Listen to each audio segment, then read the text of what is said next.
the tone. All I got is missed calls on my line, yeah. Never seen the pick up, right on time, yeah. If I don't call back, leave me alone. Please leave a message at the tone. What's up, guys? Welcome into episode 123 of the Missed Call Podcast. This is Cubwood, and as always, I'm here with your boy Sauce Artori. Happy No Nut November. I hope you all are still practicing No Nut November. It matters because Drain Your Dick December is right around the corner.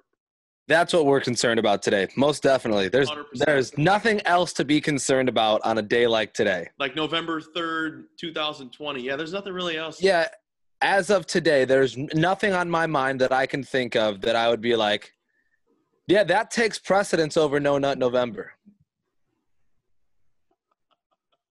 Why are you laughing?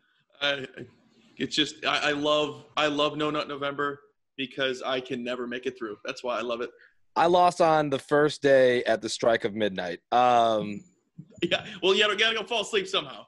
Yeah, that's true. It puts me to sleep, wakes me up, and keeps me sane all at once. It's all a part of good mental health as well. If you are man or woman, nutting is good for mental health. The sad thing. Maybe that's why seasonal depression sets in, is because nobody's nutting in November, and so everybody's just depressed because they're built up with all of their white. They're man milk. I just want to say woman milk. Yes. December is basically every month for me, so I don't. All right, and all right, so it's episode 123 of the Missed Call Podcast. Lots to talk about today. NFL Week 8, MLB free agency, and maybe a little bit of basketball talk at the end of the show as well, depending on whether or not we talk forever. So let's get the show started. We'll start off with some fun stuff, some lighthearted stuff. Cub, let's go with the best thing that you saw this week. Ooh. So I went to Wisconsin this weekend to go visit Paul. Did you get tested? No, I didn't get tested. I don't know what you're talking about. You're a super spreader. Okay, well, I felt gross afterwards. Okay. So we were at B-Dubs on Sunday after we woke up, and there was a Chiefs fan at the bar going berserk. Like, bro, they're a 20-point favorite against the Jets. Settle the hell down. He was acting like it was the Super Bowl. Like, bro, you're playing the Jets. Pump the brakes just a tad. He's like, woo! Yeah. Woo! He was walking around the place yelling. You're playing the Jets. I mean, good for him for having confidence in his team, but at the same time, like, you're right. It's the Jets, and like there was a video that surfaced last night, this morning being Tuesday, of the Chiefs were dancing in the huddle against the Jets. Like, if you need a sign that your team isn't shit, if the other team is doing freelance dance moves to swag surfing in the middle of the game, you probably suck. That's right. So that guy should have, you're right, probably just chilled the fuck out. But it was electric, and I respect the hell out of him. Big sports guy. Yeah, I mean, Football guy's guy. 100%. Every win is a win, no matter how small.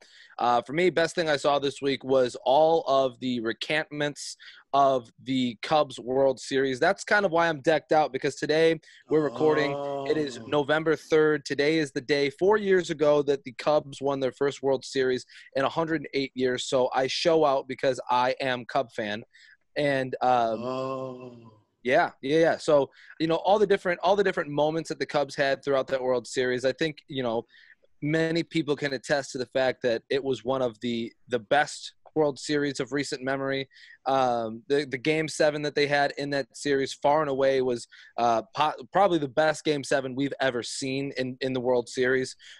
So just living through all of that stuff again, going through like the Snapchat memories of like everything that was happening was really cool, and probably the best thing that I saw this week. Yeah, Snapchat didn't exist last time my team won the World Series, so I don't have those memories. Yeah, a lot of things didn't exist the last time the Yankees won a World Series. Our friendship is one of them. Yeah, that's true. This podcast. Our theme song. Fletcher's Yeah. career. True. My virginity. The nutting was still happening, but This is going to be a really weird episode already. Let's move into what's grinding our gears. Sauce. I think we can both kind of agree on what you're about to say. Now, we'll preface all of this by saying, obviously, we're recording on November the 3rd. It's probably one of the bigger days that is going to happen in American history. We're not going to talk about the election because that's not what we do here. But I just wanted to say all that to kind of preface what Cubs gear grinder is for the week. What's grinding my gears is my anxiety towards what might happen to my city tonight. Yeah. They already have boarded up windows downtown. Everything's getting boarded up. I live 6 miles away from downtown, but still, it's my city, man. Like, no matter who wins, a group of people, I should say, are going to be mad. No matter who wins, say if it's that guy or that guy, no one's going to be happy. And we don't need to destroy things because we're not happy. Remember when we threw temper tantrums when we were 10? Or not even 10, shoot. 5? Younger than that, right. No, Cub, I think you didn't get your way, so you're going to go destroy stuff? It's not worth it. I think what you're speaking to is just humanity in general, like just the sense of humanity in general, right? Like, understandably, somebody tonight, many somebodies tonight will not see who they voted for be elected into office. And it's like, and in that, there's no reason for anybody to get so upset that they would harm another human being, that they would destroy a city. Certainly, we're more worried about lives than we are buildings and things like that. Yeah. But that's someone's livelihood. That's someone's livelihood. Someone pays for that. Sure. Like, you don't know them. Sure. It's like, honestly, yes, we all vote. We all vote as Americans. But can we, each of us, control what's really happening? No. Nope. So, in life, you are not going to get everything you want. You think this goes either way for Yeah. whoever you support. And let's not dwell on this moment for too long, but you're right. Like, sometimes you don't get the things you want, and that doesn't mean you get to lash out at other individuals. So I think what we're both saying, and what the premise of this whole gear grinder is the fact that just be a human and understand that everybody else is just a human too, and we're all just trying to get along. And no matter what happens on November the 3rd, there's no reason to physically harm another person, mentally harm another person, or physically harm somebody's place of work. But hey, I'm ready for the Civil War, so let's get it going. Yeah, let's get into it. Do you want to do more segments, save them for the end of the show? Let's do That Ain't It, Chief, and then we'll do the rest after. Okay, sounds good. All right, so my That Ain't It Chief of the week. I don't know if you saw it. I think it might have been on Wednesday or Thursday. Somebody uploaded a video of Alex Rodriguez. Yeah, that Alex Rodriguez doing TikTok dances with Charlie D'Amelio. And first of all, the choreography, not great. Alex Rodriguez, not a natural dancer despite his Latin roots. But it was just not a good player. He's not a good player. Yeah, he's not a very good dancer. But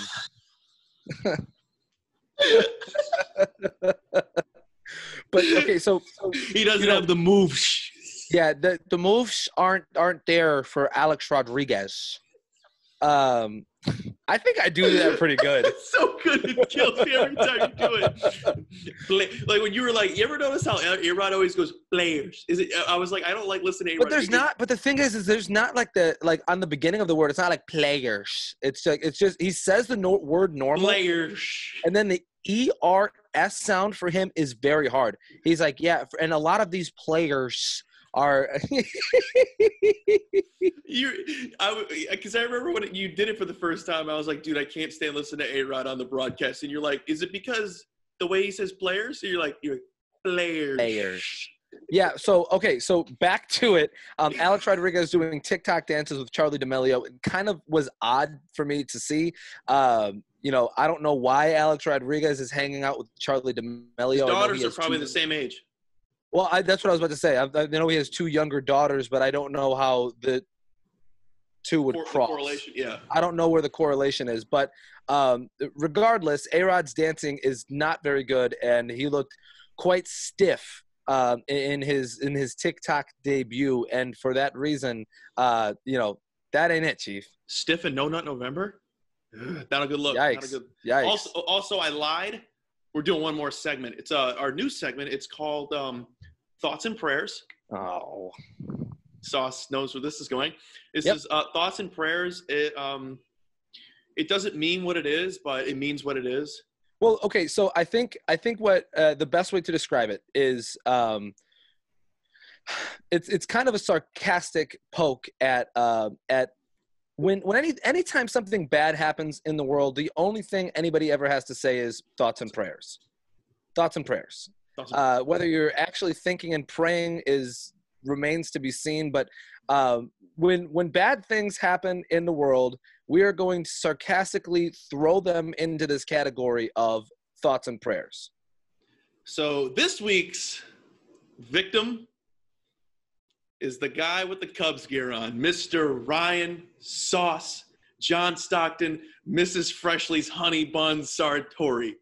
This man is probably the worst gambler that lives in my life right now. Well, okay, continue. Go ahead. This man has bet the Cowboys 8 weeks in a row. Not 8 weeks in a row. I faded the Cowboys for 2 straight weeks. That's still too many. To just be, you're continuously taking a drug that you get no high off. But like in the moment I do, it's just the fallout of it is terrible. It's like I took crack, but then once I came down off of crack, my house was gone, my wife left me, and my dog's dead. No, it's like basically taking like just an instant downer. But follow me on this path again. It's like betting the Cowboys is crack. I peak. The Cowboys don't cover the spread. And then I'm sobering up. My wife left me. My house is gone. My dog is dead. And you're right. That's like the instant downer. But the thing is, like bad radio, he was going up like a roller coaster. But the thing was, that roller coaster never went up. So it's a downhill thing. Like, as soon as you start going, it's – But that's what I figured out after the fact. Every time I bet the Cowboys, I think I'm going up, up, up, up, up. The fact of the matter is it's a plateau that inevitably – Right. I'm waiting for it to go up. It's like doing a roller coaster with your eyes closed is like betting on the Cowboys for me. It's like I'm waiting for it to go up, but it's never going up. It's just a plateau that falls. It's more like Russian roulette, really. Like if you shoot yourself, that's a dub. Okay, but can we talk about for just a second? The Cowboys were 9.5-point dogs to the Eagles this past week. Both teams were pretty bad, and to compound that, there were only 2 teams ever to start the season 0-8 against the spread. The Cowboys just became the 3rd. So statistically speaking, betting the Cowboys at plus 9.5 this past weekend was not a terrible bet. But Sauce, guess who they're playing next week? The Pittsburgh Steelers. It's a 9.5-point favorite. Steelers are good. Can I tell you something? I'm thinking about it. I'm thinking about it. Just let me help you out with this decision. Bet the Steelers because one, DiNucci ain't doing dookie against that defense. I'm going to find a way this year for the Cowboys to win me money. You're literally going to be putting 50 cents on everything by the time the season's over. You know what? I just need to sprinkle something. 100%. I just need to sprinkle something. Sprinkle some Cosmic Brownie money. $1.48 a box. He's over here going. the first half spread. I bet. You know what I could do? Alternate spread where the Cowboys get like plus 28.5, and then I'm good. And I bow out. It doesn't count. That's not the real. It's alternative. Alternate. Well, we live in a world of alternate facts. Can't I just do an alternate spread? Dude, doing that is like giving a stupid statistic to make somebody sound good. But inevitably, at this point, 0-8 with the Cowboys. But it won't count those. If the Steelers do cover with say, 10 points, and you're over here with like, oh, I got him at plus 28.5. It was a lock. It still doesn't. That is a lock. But it's 100% a lock. But it'll still go against them, and they'll be 0-9. But I won't be. But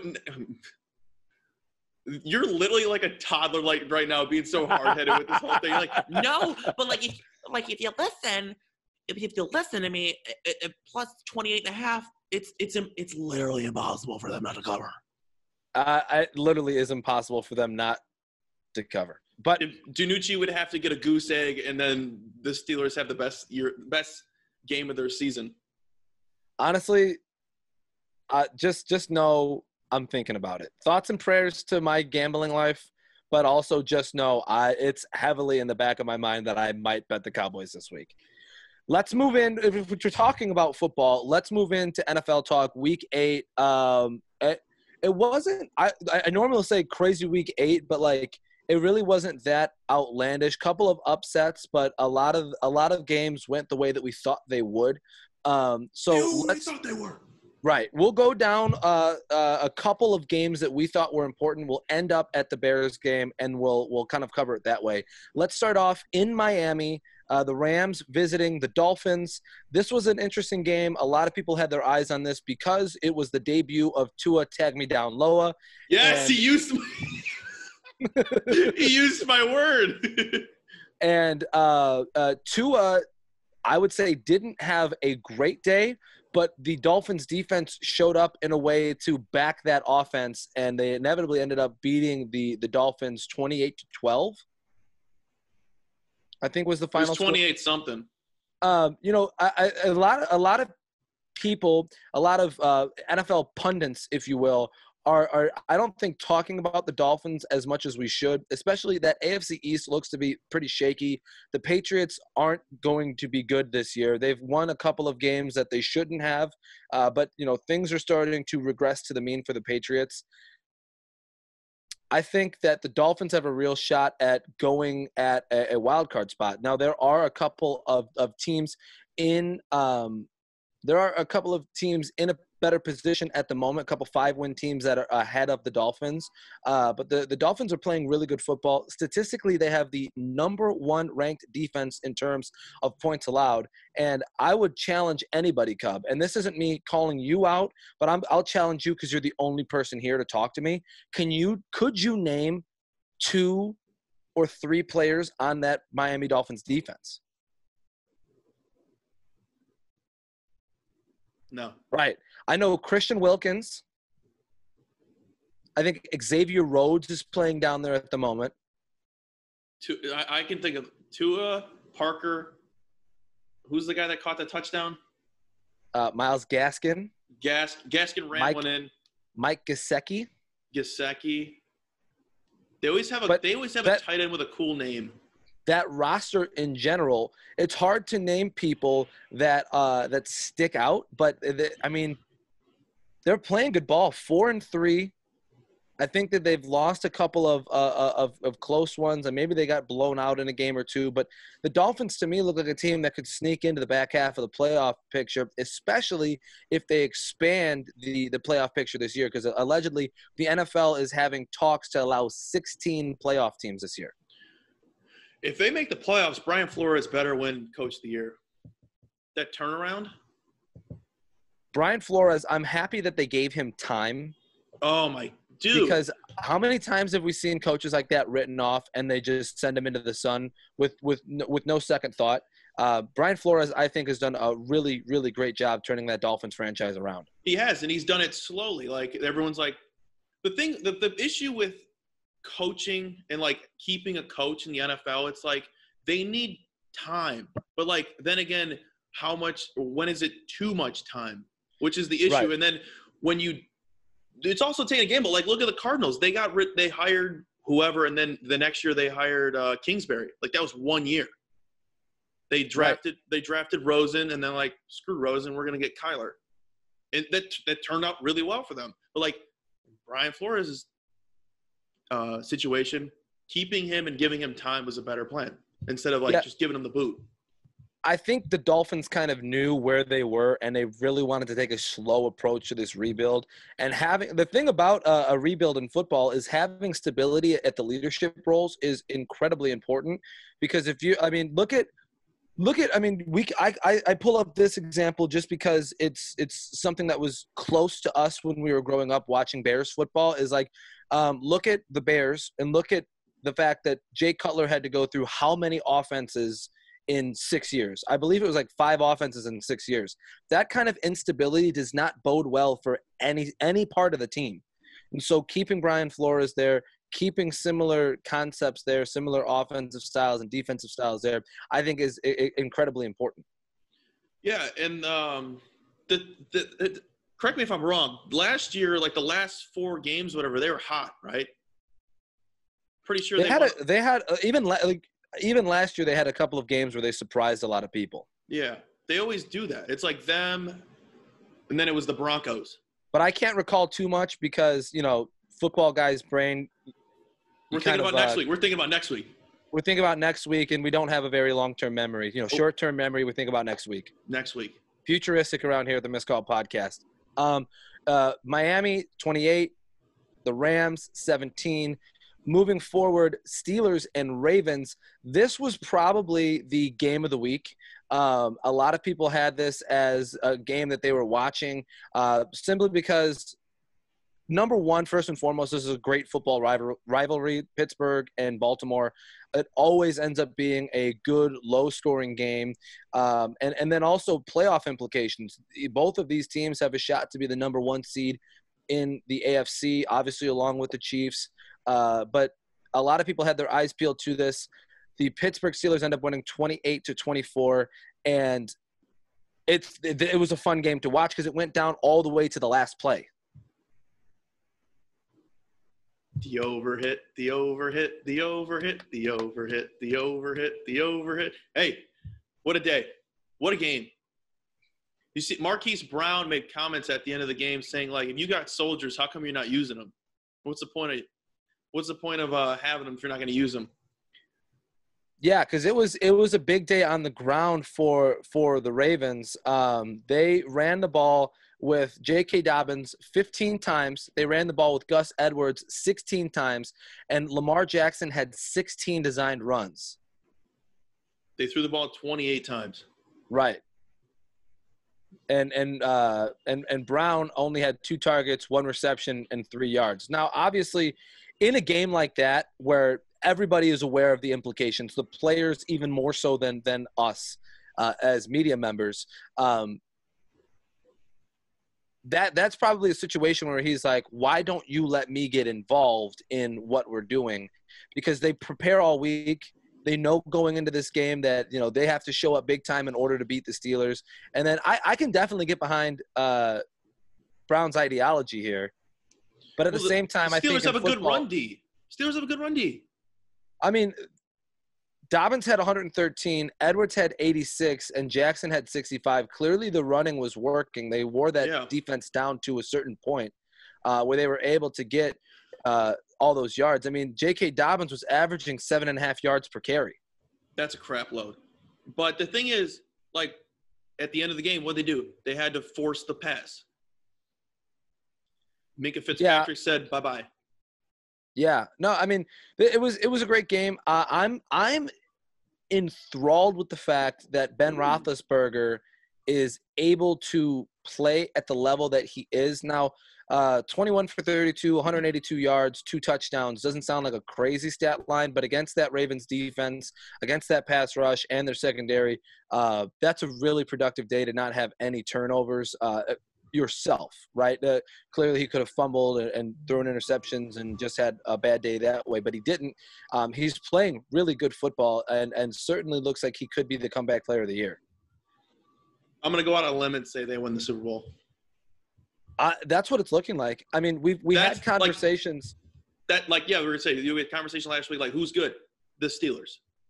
It's the Steelers. It's the and Chiefs. It's not even because they're like they could have a single loss, 2 losses. I'd still be on them. I would be too. It's not me going saying, "Oh, let me look at the record. Let me pull a Matt Nagy out and just point out the record and be like, oh yeah, they're gonna win the Super Bowl." Right. No, it's the eye test. Eye test, 100%. An eye test tells you this is a very good team. Their defense is one of the highest ranked defenses in football. They're flying around to the ball. Minkah Fitzpatrick looks great. Their linebacking core looks really great. Even their front seven in general looks great. And I was just commenting the other day. I was watching that game with one of my buddies, and I said, do you remember a couple of years ago how bad this defense was? They were getting gashed on every play in the secondary. They made a couple moves. They bring in Minkah Fitzpatrick from Miami. They draft well, and now they're in a position where, again, the Steelers, like they should, have one of the better defenses in football, one of the best defenses in football. What is something that I always bring up about the Steelers? What are they good at, Sauce? Well, that's the thing. In the draft. In the draft, what are they good at in the draft? Oh, they can take a wide receiver and make him the best. Nobody ever talks about it but me. They breed wide receivers. They literally will draft a top 10 wide receiver, and then 2 years later find another guy that'll probably even surpass him. Claypool is next. It went Antonio Brown, Juju Smith-Schuster. I'm probably missing someone in between. But now it's Claypool. They just know how to draft guys. And they're never like highly scouted guys. There's never like, oh, this guy's going to tear up the league. No, you don't even know him. I don't even know what school Claypool went to. You can keep going back, and you can look at Hines Ward. Plexico Burress. Who made Santonio Holmes? Martavis No, they didn't Bryant. draft him, but Martavis Bryant is another. I think that was the missing link. Yeah. But yeah, no, I mean, I think certain organizations in football have certain monikers attached to them. Like, okay, so we talk about the Steelers. Great defense can breed wide receivers. You think about the Bears. Great defense, a history of great middle linebackers and running backs. They don't know what to do with quarterbacks. If you think about the Packers, right? Not necessarily known for defense, but great Hall of Fame level quarterback play. They've had 3 Hall of Fame quarterbacks, which is hard to do. I mean, there's different organizations throughout football that have those energies, I guess, is what I'll say, and that kind of moves throughout the organization. It's weird to think about. I mean, we talk about those 3 teams, and then you think about the Lions, who aren't good at anything. The Browns aren't good at anything. Rarely do I find, and I'll go on a quick tangent, and we'll come back and we'll cover the next game. Rarely do I find myself agreeing with Colin Cowherd, but he said something the other day on his show that made so much sense, in that the Browns are the cockiest bad team I've ever seen. Oh yeah. Like they win a game by maybe a score. Like week 7, they beat the Bengals by 4, I think, and they came out and they're like, "Where's our damn respect?" I'm like, "You beat the Bengals." This might me be going too far out of the way, but speaking of teams like that, did you see Clemson on Saturday? I did see Clemson on Saturday. We can get to that in NCAA talk at the end of the show. All right, we'll jot it down. That's just my brain popping up ideas. My bad, everybody. Good. I like it. Cub is engaged today. Bengals Titans was another interesting one. Speaking of the Bengals, here they are popping up in our show. Joe Burrow looks like the clear-cut offensive player of the year to me. People will argue and say Justin Herbert, but Joe Burrow is putting consistently 300 yards on the board. Yes, he's making some mistakes, but that's what a rookie is supposed to do. He's throwing the ball really, really, really, really well, and they've got an offense set up around him, minus the offensive line. They've got an offense set up around him that looks really good, and he'll be there for the next 4 or 5 years. And we were going to talk about this last week, but we didn't have much time. People were this was like when the conversation was hot between him and Herbert, and then this past weekend blew it out of the water because the Chargers lost. If you switched Herbert with Burrow, like teams, the Chargers would be a playoff caliber team right now. I think so. They got weapons, even with Eckler out. They got weapons. They got Justin Jackson, our boy, shouts out. They got Keenan Allen. Who's the tight end? Can't think of his name. Hunter Henry. Hunter Henry. The defense is decent enough. Yeah, they've blown a couple late leads, that defense, but they've shelled out some pieces here at the trade deadline. They're obviously without Derwin James. That defense is supposed to be very good. It's not terrible. That's what I'm trying to say. It has been good in the past. Yes, but I'm saying they would be a little better than what they are if they had Burrow. Now that we're talking about this, I think I'm going to have to get a Burrow jersey. I have a Burrow jersey. But it's an LSU. It's LSU. Yeah, and I've been thinking about getting the Bengals one because it just makes sense. Joe Burrow's my boy. They have a good jersey too. It's a nice jersey. They do. I like their jerseys a lot with the tiger print on the shoulders, and the black and orange is always a good color combo. Shout out to Manuka. Shout out to Halloween as well. Shout out Halloween. But the Bengals in this game shocked the world, I think. 31-20. They beat the Titans. The Titans look on defense, I think, look really bad. They don't have any sort of pass rush whatsoever. Joe Burrow was sacked. Zero times. None times. He was sacked none times. And that's not how you win a game against a rookie quarterback. You got to be down his throat, making him make bad decisions. And the Titans weren't able to. And, Derrick Henry can go 18 carries, 112 yards if he wants to. But that's not going to be enough to put up with 31 points. They're frauds. I think they're frauds. I think that's a great I've been thinking they're frauds since they took that deep run in the playoffs last year. They're frauds. They just got hot at the right time. There's some, I don't know what it is, but I just look at them and I'm like, you're a fraud. I can't put my finger on what. I think it's because the Titans have been bad. And so it feels like, okay, you should be bad. There should be some regression to the mean here. And it seems like you're doing it now. It's the fact that they've been good before and then they just choked the rest of the half of the season. Remember they went 9-0 and I don't even think they made the playoffs? Or they did. They did. I don't know. I don't remember. 10 years ago. Remember, it's fucking short memory. Future.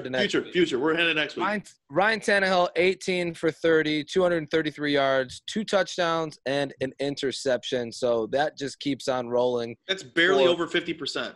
Right. And it's Ryan Tannehill. You didn't sign a Pro Bowl caliber quarterback. You signed a game manager. Moving forward, we've got Minnesota at no, it was Green Bay at Minnesota. No, Minnesota at Green Bay. I'm going to get it right. Sorry for the stroke. Yep. This was a big game. Dalvin Cook's basically his coming out game. 4 touchdowns for him. That was enough to power the Vikings past the Packers 28-22. If you want to know how good of a game Dalvin Cook had that day, oh my God, couldn't get that out. They brought up the graphic of Wilt Chamberlain with the massive, insane stat line, and they said, "Look at Dalvin Cook go." Where it was like he had like 50 points, 28 rebounds, 32 assists, 15 steals. Well, it was the Dalvin Cook game. Cook had 30 rushing attempts, 163 yards, 3 rushing touchdowns, 2 receptions for 63 yards and a touchdown. Just a monster day for Dalvin Cook. Kirk Cousins was pedestrian again, going 11 for 14, 160 yards and a touchdown. So essentially, Kirk Cousins, outside of his 2 completions to Dalvin Cook, was 9 for 11 with 100 yards. And my fantasy team didn't do too well because of that. Because we don't do fantasy football here, Cub. Yes, we do. I have Justin Jefferson and Thielen on the same team. We don't do fantasy football here. Not now, not ever. I am the king of fantasy football. I was really hoping that, with the Packers falling in this game, I was hoping that the Bears would be able to capitalize and take control of the NL Central, the NFC North. but it just did not occur. This was overall a bad game by the Packers. Their defense didn't look great, which again, we talk about themes for certain franchises. That is a theme of the Green Bay Packers. Is this you bringing up the Bears game now? This is me transitioning into the Bears game. The only reason I wanted to bring up Minnesota and Green Bay is to talk about Dalvin Cook and to also mention the fact that the Bears had an opportunity to be the number one team in the NFC North, and they couldn't get it done against the Saints, who objectively looked really bad. They handed them the game. They were like, here, Chicago, do what you can. And the thing is the Bears did what they could. Can we – I'm this – grind my gears. This is number 2 of the day. Yeah. I'm gonna stop going on Twitter when Bears are playing. I hate every single person. I hate the beat writers. I hate the fans. You guys are so stupid. It hurts. Oh my God! Put in Mitch. It's Mitch's time to shine. Put him in. Put Mitch in. Why? You took him out. You cannot put him back in. You cannot. You can, but you'll look like a freaking idiot. I don't think you do. Has Nick Foles looked that good to you that you can convincingly say, I will not go back to Mitch Trubisky? I don't think it's looked that much different. It's the same. You just have a more mobile quarterback. Right. I mean, here's the thing. Dude, would I hate to see Mitch come back? No. I'm just sick and tired of like the going back and forth crap. Just pick a guy and go with it. But Mitch, there really hasn't been the back and forth crap. There really hasn't been that. Mitch has been the guy. Mitch has been the guy, and the only back and forth that there's been is the fact that Nick Foles has started the past 5 games. Oh my God. I just can't take it. I've had to do some soul searching for this and figure out if I'm on that train or not. And I've come to this conclusion. The reason that I was so behind the let Nick start train was because I just wanted to see what we had. And if putting Nick Foles in this offense was going to be better. Ultimately, I think the biggest problem is that Matt Nagy continues to be the play caller. We saw some things change in the Saints game versus what we've seen in previous weeks. Some things did change. He did improve small things. Cordero Patterson only got 1 handoff. But what I wanted to see the most with this quarterback change was, what does Nick Foles have, if anything, that Mitch Trubisky doesn't? And I think what we have is a situation where Mitch Trubisky might be the better option here because they both suck at throwing the football. But at least Mitch Trubisky can skirt out of a pocket and pick up a first down. There was a situation Clear your throat. There was a situation Foles against the Saints rolls out to the left, has an opportunity to pick up a first down, but because he's slow as fuck, he takes a sack instead. Where in that situation, maybe you see True take off for the marker and try to pick that up. Instead, you take that sack there. And it's nothing. I don't think that you can condemn Nick Foles for that reason. But like, if both of them are going to be bad at throwing the football, neither one of them can hit a consistent deep ball. Neither one of them know really how to read a defense all that well. And the offensive line isn't going to give them time anyway. You might as well give the guy with mobility, the mobility plus, the opportunity to take it back over.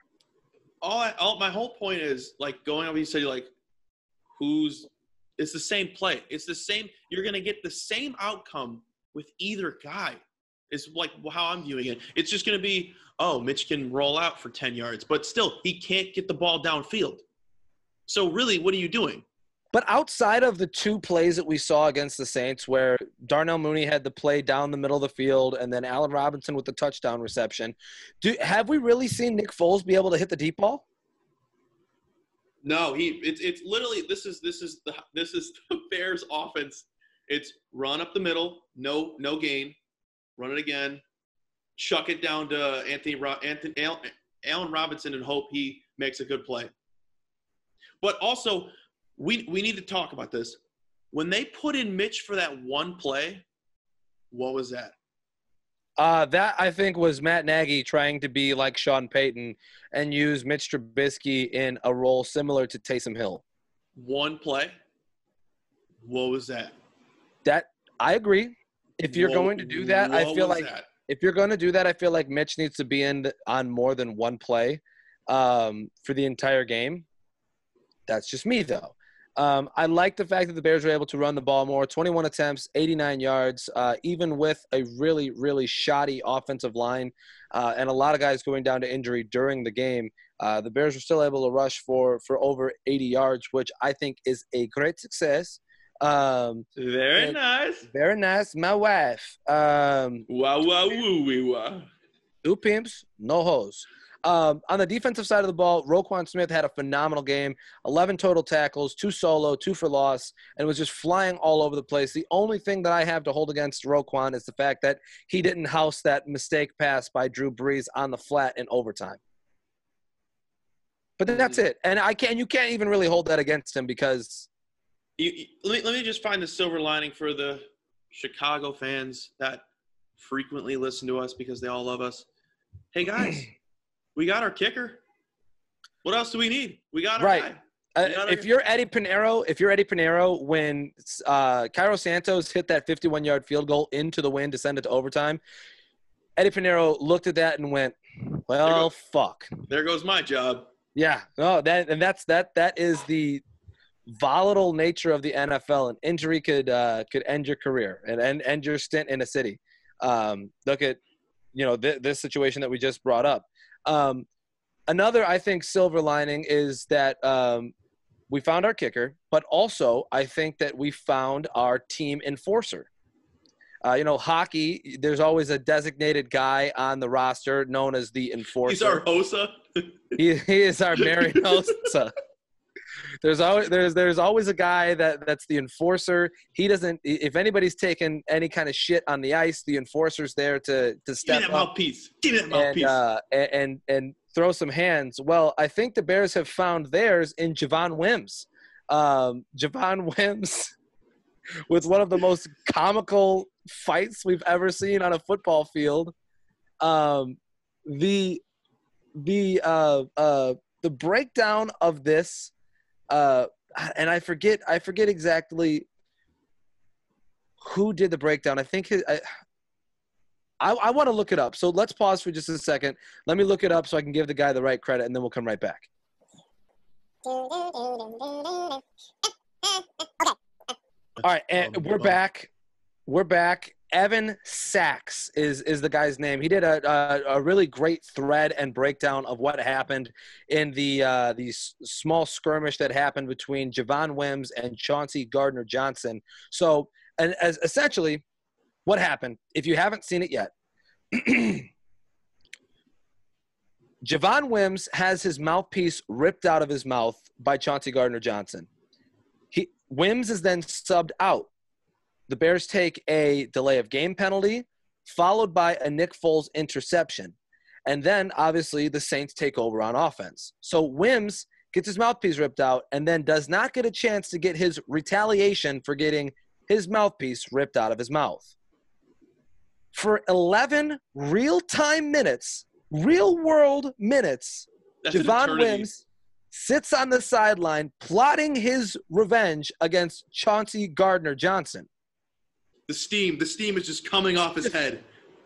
After 11 real-life minutes, Javon Wims gets back into the game as the Bears are now back on offense. And the first play he's in, he gets an opportunity to beeline for Chauncey Gardner-Johnson. Tries to rip out his mouth guard. Misses. That didn't work. So he punched him in the face, stepped back. Gardner-Johnson said, huh? And then Javon Wims punched him in the helmet again. Hey, imagine punching a guy that's wearing a helmet. Notice I didn't say he punched him in the face or the head. He punched him in the helmet. After the game, Chauncey Gardner-Johnson saying that Javon Wims punches like a female. And then yesterday, prior to his 2-game suspension being announced, Javon Wims alleged that C.J. Gardner-Johnson had spit in his face, which is obviously not acceptable anytime, but especially during a pandemic, if that is true. It was hilarious stuff. I showed my dad yesterday because I know he didn't see it. He was rolling. I explained my dad what happened for the Bears game, and then I go, oh, yeah, and basically the wide receiver for the Bears gave the Saints all the momentum they needed after he beat the crap out of a guy's helmet. It was hilarious. I mean, as a Bears fan, that was so dumb, so stupid. How the hell could you do that? Troy Aikman was pissed. Oh, my God. He almost had a fucking coronary. Troy Aikman almost went on the field to beat his ass.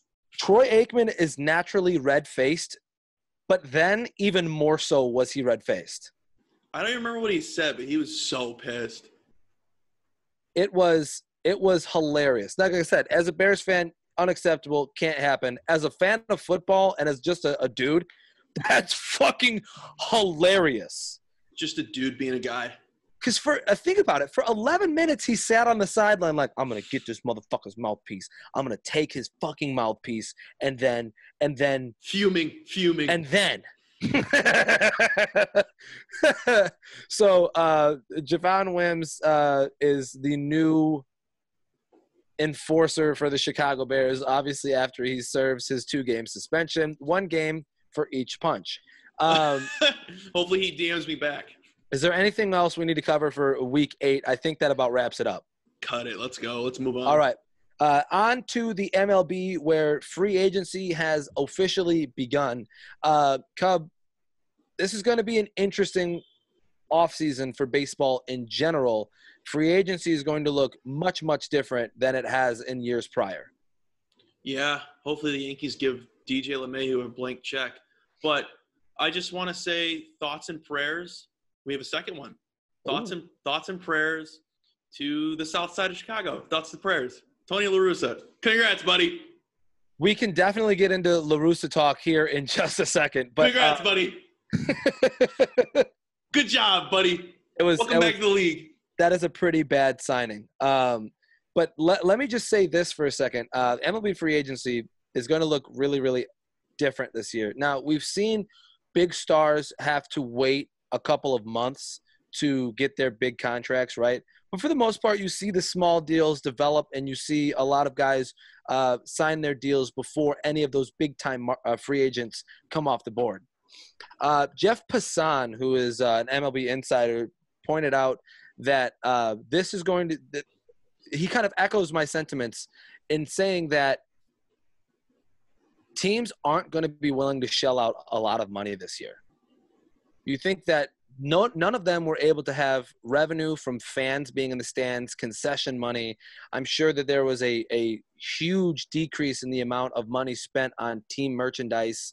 And so teams are in a position where they don't have as much money as they did last year, regardless of TV deals or anything like that. So there's going to be a lot of teams that don't spend money. And that means that there's going to be a lot of free agents that don't have a job next year. It's wild. Well, and already we've seen sort of an exodus. I wouldn't say a mass exodus, but an exodus nonetheless of teams cutting costs. I mean, look at the Rays. I think Charlie Morton is far and away in the playoffs was their best pitcher. But Charlie Morton had his – what did I say? Can you hear me? Could you hear that? Yeah, I can hear it. No. Oh, your face made me think I said something bad. But no, so back on track. Ambulance. Back on track, the Rays cut ties with Charlie Morton. They declined his $15 million option because as an organization, they're not going to be able to afford that. A lot of these teams aren't going to have money to afford that. And it kind of scares me because I wonder about the gap between large market and small market teams.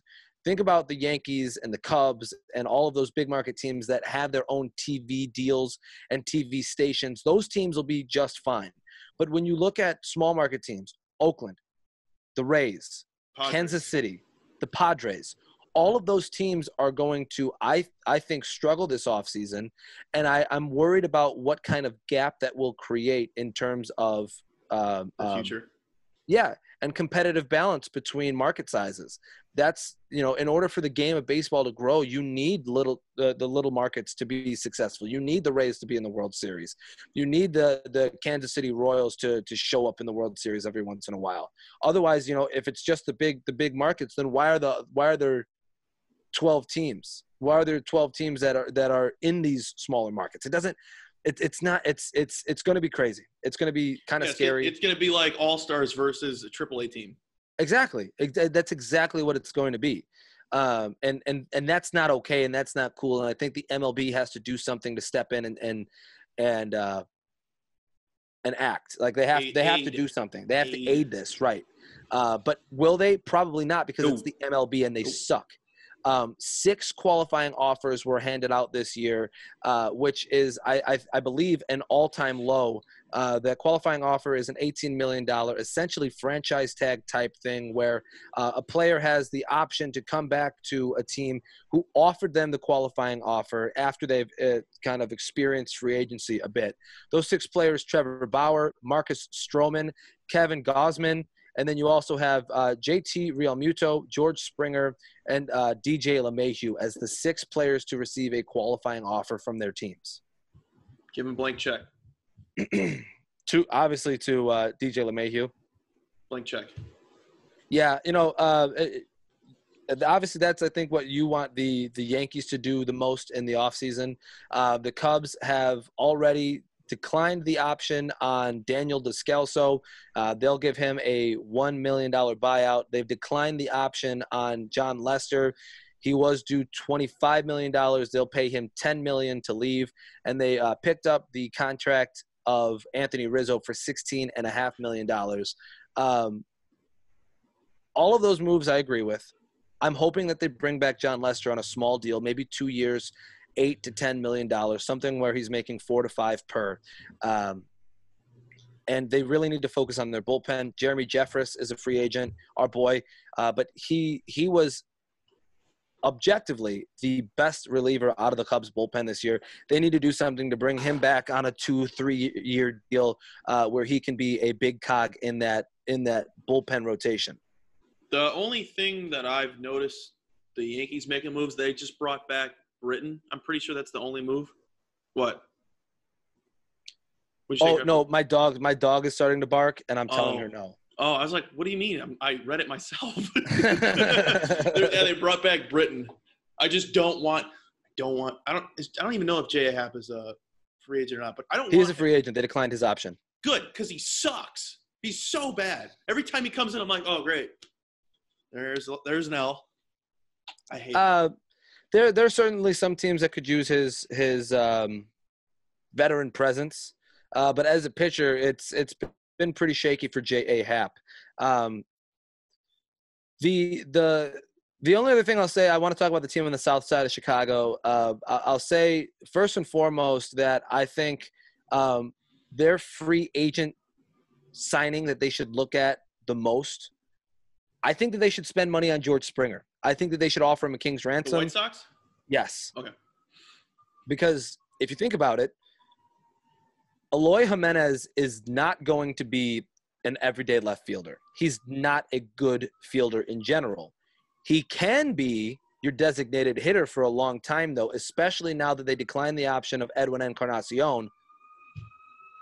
I think if you bring in George Springer, you then have an outfield that is comprised of Luis Robert, George Springer, and then you can platoon in whatever corner outfield slot that Springer is not playing.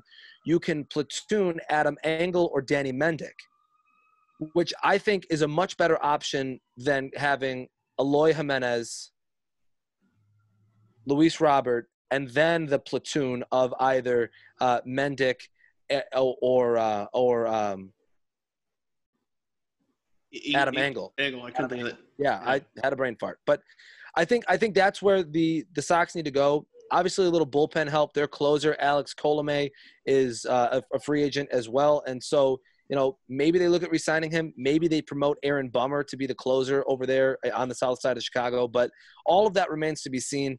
Let's quickly get into the conversation of managerial hirings in the MLB. A.J. Hinch is a Detroit Tiger because the White Sox decided that the best thing they could do for themselves moving forward with a World Series contending roster, the best thing that they could do for themselves was to hire a relic of the past, Tony La Russa, new manager of the Chicago White Sox.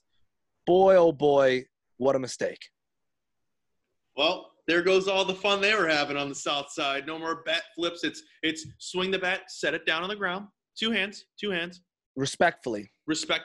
And you better give a thumbs up to the pitcher for saying that was a good pitch. You know, it's respect him. You shake his hand before you even cross home plate. Gotta go shake his hand. This is further proof that Jerry Reinsdorf is the worst owner in all of sports. For the Bulls and the White Sox? Correct. 100%. He's the worst owner in all of sports. I think if you look at the lineage of what teams owned by Jerry Reinsdorf have done, I think he lucked into the Bulls, the Jordan era Bulls. He just lucked into it. Jordan happened to fall into his lap. Scottie Pippen happened to be a great piece to add from Central Arkansas, and they took a chance on Dennis Rodman, and it paid off. And they had one of the best. They had one of the best dynasties in all of basketball. 2005, was that a fluke?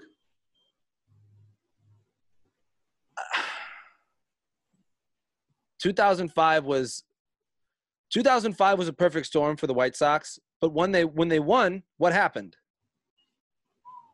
They blew it up. They blew that roster apart because Jerry Reinsdorf didn't want to pay any of those players. R.I.P. Joe Creedy. I just think that Jerry Reinsdorf is an asshat, and there's a couple of lessons that I've learned. My dad is a business guy, and I don't necessarily absorb everything that he says, but one of the things that I've learned about business is you don't hire your friends. You hired me. But that's different. You don't hire your friends for Fortune 500 companies. You know what I mean? And that is something that Jerry Reinsdorf does time and time again. You look at Gar Forman and John Paxson. That was an issue in the Bulls front office for way too long, for probably 3 or 4 years longer. They were probably there 3 or 4 years longer than they should have been. Do you know what's hysterical to me? They're the coach they fired is running for finalist for Coach of the Year. Oh, it's so funny. So they clean up this problem in the Bulls front office, right? It's finally looking up. Bulls fans are like, yes, finally, no more Gar packs. They do some. I think they made some tremendous hirings for the Bulls front office and moving forward and trying to get this team back into the playoffs and be contenders. And then the White Sox have a great year. It seems like things are rolling in the right direction for Jerry Reinsdorf-owned team. Things are on the up and up. Yes, 100% Ricky Renteria should have been fired. He's not the guy that they need to be a successful organization at the moment. But is Tony La Russa even worse? Tony La Russa is not the option either. Maybe in 1930. Tony La Russa is a Hall of Famer, right? That's a fact. That's a fact. It's not like we're saying. The sequel of his career, or rather the prequel, I should say, the prequel of his career resulted in Hall of Fame induction. But the sequel is not going to be good. Think about how many movies where the prequel was awesome, the sequel sucked ass. The Sandlot. First Sandlot, awesome. Sandlot 2, why the fuck did you make it? Wasn't even about baseball. This is going to be the same exact thing. The prequel was awesome. Good job, Tony La Russa. Couple of World Series under your belt. You bow out gracefully. Hall of Fame induction. Now the sequel is going to suck ass. 8 years later. I'm not mad. By the way, I'm not mad at Tony La Russa because he's just taking a job that pays millions of dollars that was offered to him. All Sox fans should be extremely mad at Jerry Reinsdorf, not Rick Hahn, because if you watch the press conference where they hired Tony La Russa, Rick Hahn looked like defeated. He was like, "Fuck, man, I had to do this. I was forced to hire this guy. And I don't want him." It's a bad hiring. I don't know that I have too much more to say about it other than it's bad. The boys won't be able to play. The boys won't be able to play. You're 100% right about that. I think that all the fun that the White Sox roster is and was is going to be sucked away from them either by force or just by the fact that they don't like Tony La Russa so much that everybody's enthusiasm for the game goes away. He's not going to be able to connect with any of them. It was what, 2 players that were alive when he last coached the White Sox? 2 players on that roster. Yeah, it's like 2 players on that roster. But Cub, it's kind of known that during his time in St. Louis, he didn't have a good relationship with the players, the Latin players on the team. Yadier Molina and Albert Pujols do not talk fondly about their time in St. Louis with Tony La Russa. They don't talk fondly about him at all. And what is the White Sox roster mainly made up of? Puerto Rican, Cuban ball players. And I don't think that Tony La Russa has changed so much. If anything, he's now worse. Suddenly going to be like, "Hola, compadre, ¿cómo estás?" What happens with old people, Sauce? They get worse. Right. Certainly, I'm not pigeonholing and saying that every person is incapable of change. No, but based off of trends and based off of things that we see, this seems to be the truth. You stay in your ways when you get older. Is going to stay the same. You got anything else? And scene. All right. Well, let me get into this because I want to talk about this badly now. Clemson on Saturday. We'll get a little college football real quick, and then we'll get with the segments. Clemson. They were down 18 points in that game. They barely got by and won that game. There was no Trevor Lawrence. Don't even ask me how to pronounce that quarterback's name. It's like DJ. They even had to have him say it on the broadcast because no one knows how to pronounce his name. They almost lost to Boston College. Yeah, they did. Number 1 team in the nation almost lost to an unranked Boston College. I don't care how good the quarterback is that should have been playing, the quality of his plays. The backup is a 5-star recruit, 4-star recruit. He should have been able to get the job done no matter what. Mm-hmm. And they couldn't. They looked horrible. They did. And then what do they do after the game, after they win, Sauce? What did they do? What did they do? Dabo went crazy playing Migos in the locker room. As if they won the national championship. Dabo was dabbing to Migos. Dude, I love football guys so much. This is going to be a quick one. Should they have been partying? No. Hell no. If I was Dabo, I would be cussing them out saying, this is still a loss. See you guys tomorrow. They barely got out of that game. You got embarrassed even though you won. You got embarrassed. That is atrocious play. Blueprint game.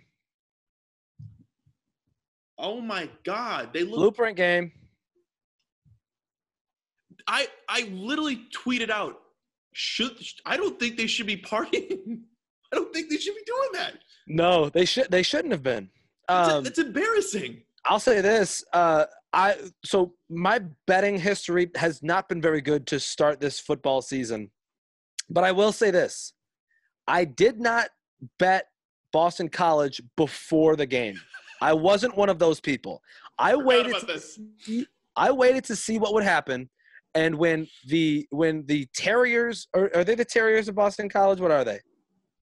They're an eagle, I think. They're a bird. They're a bird, I think. Let me look this up. You keep going. Either way, look it up. They're now the Terriers forever in my mind. It'll never change. The Boston Terriers.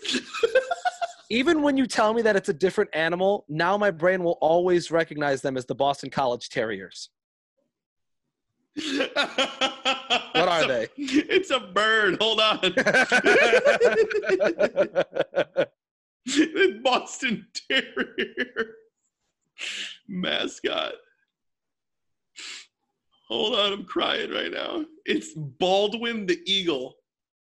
Oh, the Boston College Eagles. All right. Well, the Boston Terriers. I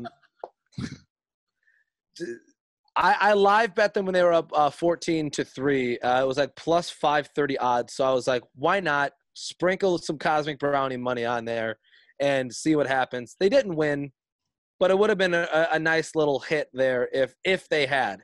Now, let me cut you off. Sauce was texting me the entire time while we were watching this game. And he goes, hey, I bet money line. Is that dangerous? I'm like, it's kind of stupid, but that's our brand.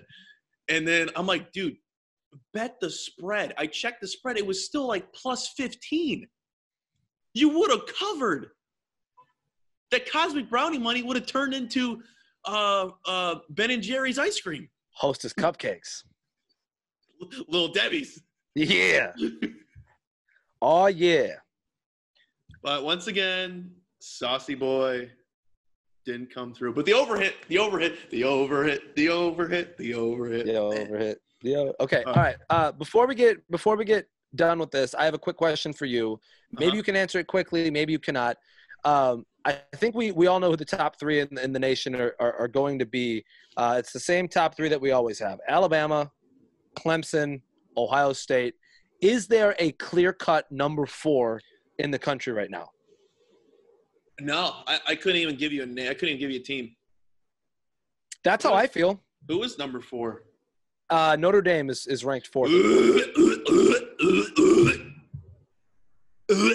Okay. All right. Notre Dame at 4, Georgia at 5, I believe.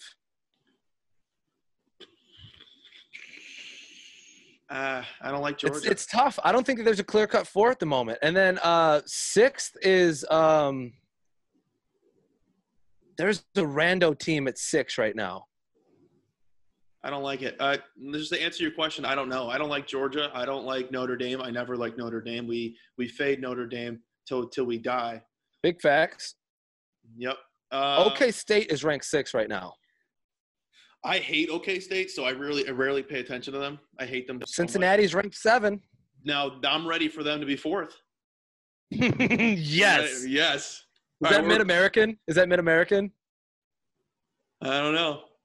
I don't know what conference they're in either. That seems like something I want. But they're the Bearcats, right? Yeah, go Bearcats. Oh wait, no, Cincinnati moved up to 6. Woo! I was looking at last week. Cincinnati's up to 6. OK State's at 14. I fucked that up, but this is a Cincinnati Bearcat podcast now.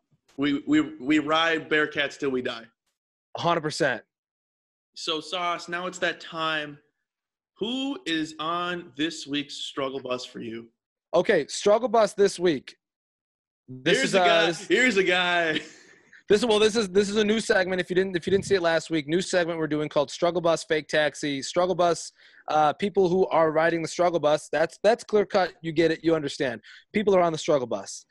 Fake taxi is the inverse of that. It's the good stuff. If you've never seen the fake taxi category on Pornhub, essentially people get into the taxi and then they fuck hard, and that's good for everybody. But so struggle bus for me this week is Chris Collinsworth. I think being a bachelor and playing football have a lot of similarities between them. You go out and there's not anything in the world any more competitive than going out and trying to find the girl. I like girls that aren't too bright because you can trick them a little bit. The punk rockers all love me. Those are my big girls, and high school girls love me. 14 to 18, I'm a big star with them. As soon as they mature, after about 18 years old, they start figuring out that, wait a minute, I know there's better than that out there, Essentially, an old video of Collinsworth surfaced this past week of him saying that he likes him young. I believe he was either in college or just. He was pro. He was definitely playing for the Bengals. He had just recently been playing in the pros, right? He was still young. He was probably still like 21, 22. But he, in an interview with somebody, said, I like him young and dumb before they get smart and realize that I'm ugly. He's like, anywhere from, I think he said 14 to 18. He did. Is good for me, which is rapey. Pedo. Ese peda. The thing with Chris, I was going to say, we couldn't figure out his age because it's like anything pre-1990, so everyone looks like they're 38 when they're really 19. Right. Well, then on Sunday Night Football, he didn't have the greatest call with Al Michaels. They didn't have the greatest broadcast, and so I think that in the middle of the week got to him. I think also the fact that he's not able to do his slide-in this year is really affecting him, and so for that reason, Chris Collinsworth is on my struggle bus this week. Well, mine's a goodie as well.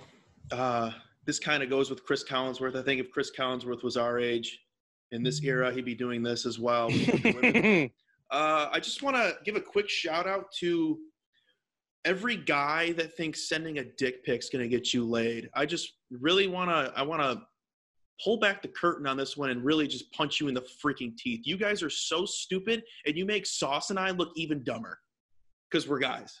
We're just a couple good guys. We're good guys, right, Sauce? We're good guys. Hey, we're good guys. I think so.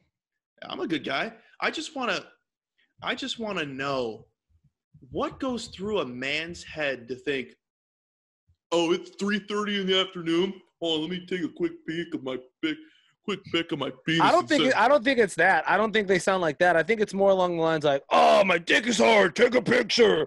Oh, send it to Becky. I have a friend that's on a softball team in the city, and the season isn't over with, Sauce, and a guy on the team sent her a random dick pic. Season isn't over with. Thoughts and prayers. Season's not over with.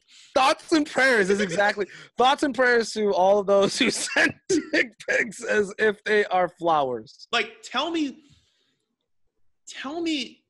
like, take a step back. Vaginas and penises are not cute. Especially penises. So, in Fake Taxi this week. Fellas, take my advice. Don't ever send a dick pic. It is never tasteful. And even though every time someone goes, yeah, this guy sent me a dick pic, my question first off is, was it tasteful? Like, did he prop it up? In Fake Taxi this week, I think I've got a pretty good one. I mentioned in our talk about the MLB that the Cubs have declined the option of John Lester, right? So he is a free agent as of right now, and he seemed to be pretty sentimental about leaving Chicago, possibly leaving Chicago. The Cubs have expressed interest in bringing him back, but he's been pretty sentimental about leaving Chicago. And so something that he did that I respect the absolute hell out of is that he tweeted out, I believe Friday morning, and said, hey, let's try this one more time. Let's celebrate together one more time. I'm going to open up at certain bars around Chicago a tab. You go and you have your favorite beer and tell them it's on John's tab. John Lester bought 4,838 beers this weekend and spent about $25,000, I guess, handing out beers to the city of Chicago. What bars were this at? I don't remember exactly which ones Lester I think I knew one of them. I was looking at it. Set them up at. I'd have to look up the tweet really quick, which I can do as long as I continue to think here. Not a good multitasker. Not a good multitasking podcast. I'm trying to buy some time as I continue to think. Okay, so Lester said on October 30th, so Friday, regardless of what's next, I want to thank the fans for the past 6 years. So this weekend, I'm buying y'all my favorite beer. Make a reservation. It's Hopsmith, Lodge Tavern, Butch McGuire's, Shenanigans, and your first Miller Lite is on me. Tell him to put it on John's tab. I've been to Hopsmith. I know where that's at. Yeah. It's in Wrigley, I'm pretty sure. So I thought that was really cool. I mean, how many players do something like that before they leave Chicago? Never. Before they leave any city? Never. You don't see that kind of stuff. And so for that reason, John Lester's in my fake taxi this week. My fake taxi, this boy got it in this past Friday. Our boy Blake Parsons. Oh, yeah. Played his one game of this year, his final game of his career. 5 tackles for a loss, which was a stadium record down at SIU against, Southeastern Mizzou. Boy had a game and a half, and the boys got the dub. Yeah, against SEMO, Southeastern Missouri. Yeah, so having been to Carbondale, having gone to school there for a year, that is the biggest rivalry that Carbondale has is against SEMO. And so winning that game is big news. And having a game like that in a rivalry game like that is huge for Blake. So we definitely send our congratulations for a game with 5 tackles for loss, which is crazy. And like Cubs said kind of briefly, it could have been his final game, and if that was, then that was a phenomenal showing for him one last time there in Carbondale. Have a day, boy. Have a weekend. Now it's about that time. It's everyone's favorite time. It's our favorite time anyway. Pull up a chair. Let's get uncomfortable. If you aren't already, let's get uncomfortable now. Here we go with Tinder Bio's Cub. I'm going to start this week with Jordan, who's 23, and she is woman. To be honest, just looking for someone to help me move, although I'm cool with being friends or something more. Have you voted yet? Not here to steal your money unless you want to pitch in for the pizza. What? Oh, wait. So does this mean that Tinder is starting to become more and more like, oh God. Craigslist? Craigslist. Yeah. Is that what this is? Like you can find some ass and you can also find somebody to help you move. You can find a plug. You can find a plug like last week. Yeah. I mean, that's what it seems like. Tinder is starting to slowly morph into Craigslist. So were you helping her move or? Hell no. Oh, you're out? Oh. No, no, I'm not helping her move. I don't want to be friends with her. I mean, you want some pizza? I can't even tell which one is her. There's 2 people in the picture. So do you want to get pizza with her? And on top of that, she's 728 miles away. So no. So what? No shot. All right. Well, this one I went to high school with. I went to high school with this person. Shouts out. It says Lauren. She's 25. She's pansexual, lives in Chicago. 420 friends, unicorn hunting content creator, #ASL friendly. Please sign with me. Shoot me in the fucking head. Hold on. Continue. Looking to meet new people to smoke up and hang out with me and my boyfriend? Come over. We'll see where it goes. The hug emoji where it's like this. And then hit me up. I have tons of stuff I'd love to share. #consent is sexy. #communication is key. Who puts a hashtag in a bio? Lauren. Some people get it. Some people get it, and some people don't fucking get it. Lauren, I actually want to go unicorn hunting, so I'm gonna swipe right. I have a feeling you're gonna be walking for a long time with not a lot of success. And probably terrible conversations. Dude. But communication is key, so she might actually be the best conversationist I've ever talked to. Let me just say, yikes. Yikes. All right, I got D. Oh, she lives in Bowling Green. I got D. She's 32. She takes pictures from this angle. Bad radio. He's got his hand all the way up in the air. She basically takes pictures. Like a mom. She takes pictures like a mom. She takes pictures at like a 180-degree angle. She takes pictures straight down her body to make it look slimming. But D's 32, and she tells you again that she's 32. She says, I'm 32-year-old Slytherin of House Targaryen. I'm a plus-size girl working on fixing that. I love sushi, tacos, and pasta. And I'm always down for a drink. I'm working on that, but here's all the things that I like to shove my face with. I'm a married woman in an open relationship looking for a friend with benefit or some full – I'm looking for a friend with benefits or some fun in the meantime. I'd prefer to be able to carry on a conversation. I'm not big into hit it and quit it. Why not? And her anthem is Howl by Florence and the Machine. Great tune. But, all right. let me lay something out to you. If you're a grown adult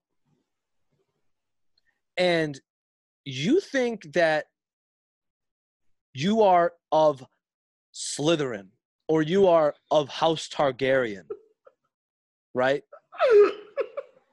Grow the fuck up. Grow up. You are D of House fucking Smith. I don't know what her last name is. you are those are the type of people that obsess over Disneyland. Also at the same exactly. That was so on the head. The creepiest people of all time. 110%. 110%. Disney hardos are my least favorite people. I hate them. And then the fact she says she is a plus-size girl working on fixing that, and then she lists all of the food that she likes to eat is fucking hilarious. Hold on, let me get on a tangent real quick. I just want to tell this to the people out there. If you're a Disney freak, I want to tell you something. It's not a personality trait. It's not a personality trait. And I think that's what I'm saying about like the Slytherin and House Targaryen thing too. Is like, it's not like shut up. You know what I mean? You can just say I like Harry Potter and Game of Thrones. But yeah, that other sentence is basically saying like, yeah, I'm trying to lose weight, but I really like cake. I like to drink Coke and Diet Coke. And like I eat at least 10 Cosmic Brownies a day. This is a Cosmic Brownie podcast. Cosmic Brownies are the best junk food of all time. So you're out? 1,000%. Even though she's from Bowling Green, I'm out. Okay. She probably thinks I'm a 12. Yeah. As from Kentucky, but I'm out. Sorry, D. This is Geraldine Ann, Jeyryl. Gerald? Too many names. Gerald Ann. She's a server in Chicago. They ain't have basketball in Passions list. Mad bogus. TBH. I don't know that much, but I love watching. You can play 2K all day. I'd sit and watch and be perfectly content. I listen to Space Jam every day. How do you listen to Space Jam every day? You know what this sounds like? This sounds like a girl that's trying way too hard. I have a BS in mathematics. I'm not stupid. Well. No one ever wants to talk about Fermat's little theorem, though. So I rarely talk about smart things. I bought new tits. I'm getting them in September. So she has them. That's good. She put the actual date since September 17th. Can I see her picture? Will you send it to me? Don't show me on the camera. No, it's too big. It's just the bio. Okay. But I can give you her Snapchat. It's at the bottom. Because you know what? I'm not judging. Did the beginning of that make any sense, though? It sounds like she's from a different country. Oh, yeah. Like the way that she wrote this out, it sounds like she's from a different country. I listen to Space Jam every day. Either that or she's trying way too hard to attract, like... dumb guys. Yeah. She's like, I want a sporty guy, so I'm going to say that I like to basketball. I like the Michael Jordan. I'm going to say that I like to basketball and listen to Space Jam. Dude, a chick that likes Space Jam. But the fact that she said I'm not stupid, that really correlates to saying I'm funny. Have I ever said I'm smart? It's because I'm not. You've sarcastically said big brain, but you've never said smart. I say big brain when it's a joking matter. No, I know. That's what I'm saying. You've sarcastically said big brain before, but you've never said smart. No. You're right. You shouldn't have to tell, like, if you're an alpha, you don't have to tell people you're an alpha. If you're smart, you don't have to tell people you're smart. They're just going to know. Have either of us told someone, like, hey, I'm funny? No, because we have BDE sauce. We don't need to tell people that. We have BDE. And on that note, Geraldine, I will Cobb just wants to see your new tits that you got on September 17th, 2020. We all know I like small boobs. Small boobs are very underappreciated. Small boobs are very underappreciated. Maybe she got a breast reduction. Those would still be new, would they not? No, she said she bought new tits. No, that doesn't mean she's going to get them reduced. You can buy a breast reduction. I just want to, like in 6th grade where we had to do like those times tables things in like under a minute. Yeah. We're going to do that. That's what I want to hang out with her and do. Okay. All right. That's a good date. And I want my 6th grade teacher to be there, and I want her to go, ready, go. With the stopwatch? Yeah, with the stopwatch. All right. Episode 123 is in the books. Thanks for tuning in. Again, if you're listening, make sure that you follow us on all of our social media accounts. The podcast you can find at Call Podcast. We're presented by Bustem Media. You can find them at BUSTEM Media. That's Bustem Media. You can book it. I'm Sauce Sartori on Instagram, Life of Sartori on Twitter. This is Cub Burt Wood. You can find me on Instagram at 3COLBY. That's my name. And then on Twitter, it's C_MARCHIO2. You can find us on YouTube. Please subscribe, and then unsubscribe, and then subscribe again, and then unsubscribe, and then subscribe again. And then, yeah. Most definitely. And then you can find that the YouTube is just Missed Call Podcast. Follow us there, subscribe, rate. Tell your friends. Tell your mom. We love moms. We're going to get out of here. Episode 123. See you guys. All I got is missed calls on my line, yeah. Never seen a pick up right on time, yeah. If I don't call back, leave me alone. Please leave a message.